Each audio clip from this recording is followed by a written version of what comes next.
Well, howdy all. Long time no see, mostly on my part. Been kind of getting interest on other things besides the rock hounding, especially concentrating on the exterior of my house.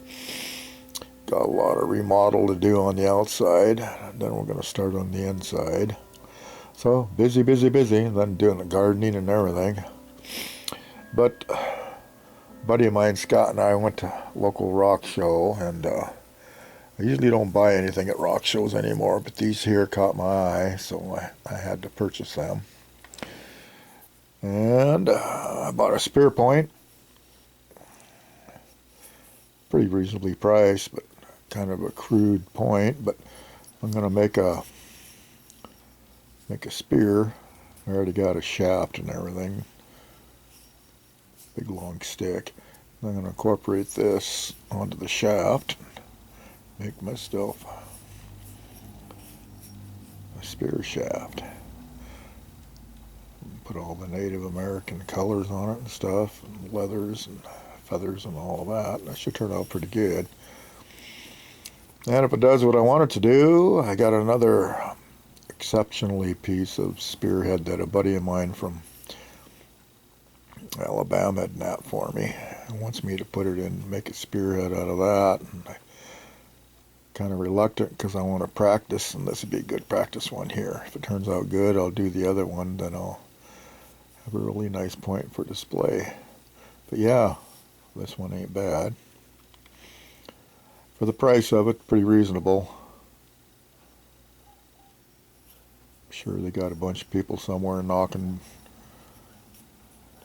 50, 60 of these out a day. I've picked these up before. I got a couple in my display case over here, but I like the colors of it. It's got some different colors. And that's one. And I had to get this. I got a lot of Brazilian agate, but this one here caught my eye when Scott was looking through the bin to do some, he's going to do some cabbing and everything, and I seen this and I had to have it. I already got a name for it. I'm going to call it the Flame when I get it cabbed out. But look what the beautiful. It's going to be a beautiful cab.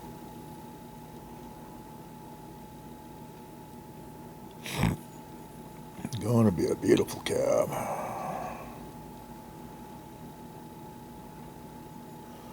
For $2, it ain't bad, huh? And put it up to the light, and you can see why I call it the Flame. But look how tight them lines are, the water lines. It's kind of an exceptional piece of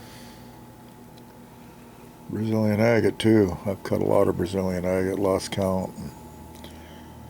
A lot of it's pretty blah, but once in a while you get a winner, and this one's a winner. There's a interior water line right there. Then there's one right there.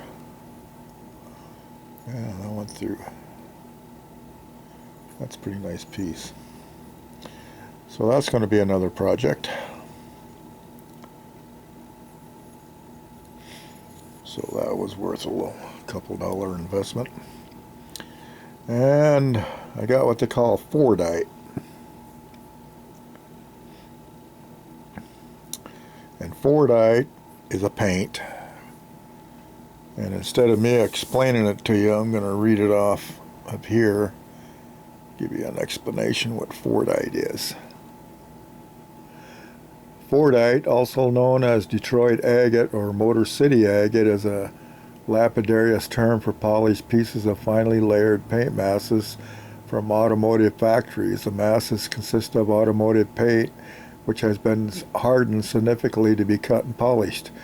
It was formed from the buildup of layers of enamel paint slag on tracks and skids on which cars were painted with acrylic lacquer and have been baked numerous times.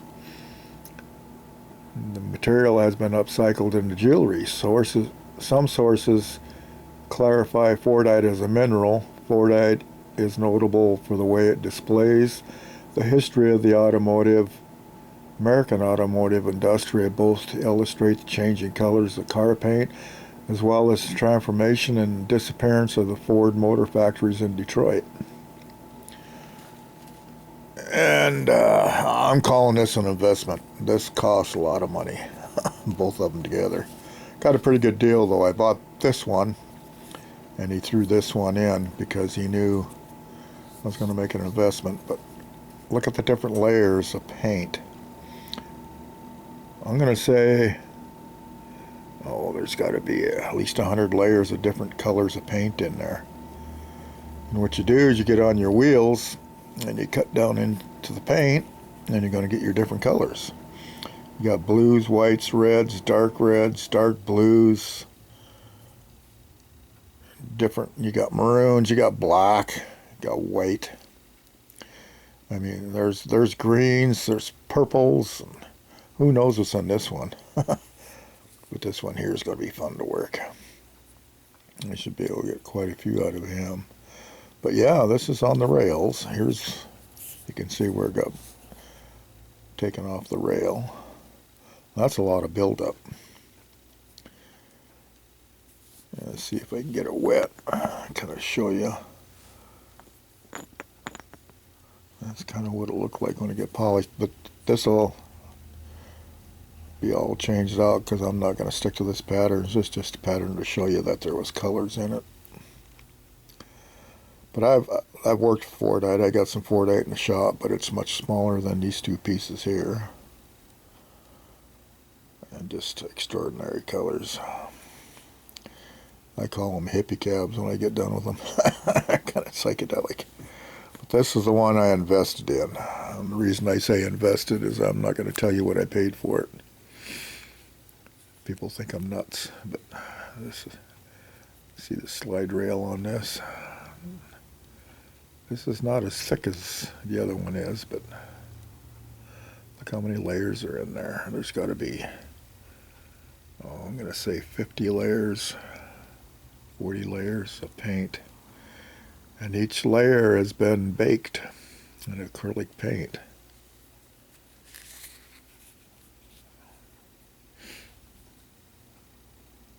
This stuff's getting more scarce, so the prices keep going up on it. And let's see what we got going here.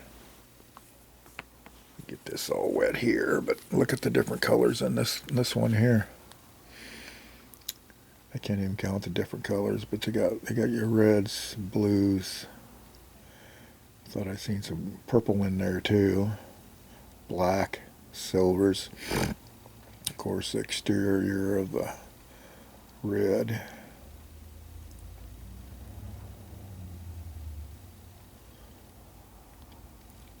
There's so many different ways you can play this out. I might keep some of them, but I'll probably grind away on them and see what I can go deeper and deeper. And gonna bring out all different colors. And fun to work with. And he give me a few tips on how to work it a little different than what I've been working it, so got a few pointers on that. And I do have some that I have done, I just haven't put the polish on it. And I found out what kind of polish they put on it. And it's not car wax. That's what you think it would be, but it's not. But yeah, this is going to be fun to work. Don't know if I'll do it this summer or wherever, but I got it. So I can work with it if I don't, and then a couple of years down the road, this stuff's going to go up in market anyhow, so I'll get my money back off of it if I choose to sell it. But like I said, an investment. Forite. The guy had a good collection there that he had done up. His name and the different places where the paint was coming from, and what factory it was, and the town and state and everything. And there's like Corvette paint, Chevy truck paint, Kenworth paint. He knew them all. And then the Ford paint, like on the Mustangs and the Cobras and Shelbys and all that. But I suppose if that's all you do is that's all he does is Forite, so he knew his stuff. But yeah, so that's gonna be fun. This is the biggest piece of Forite I've owned yet. Most of mine are pretty small. But that's that. And as always, thanks for looking.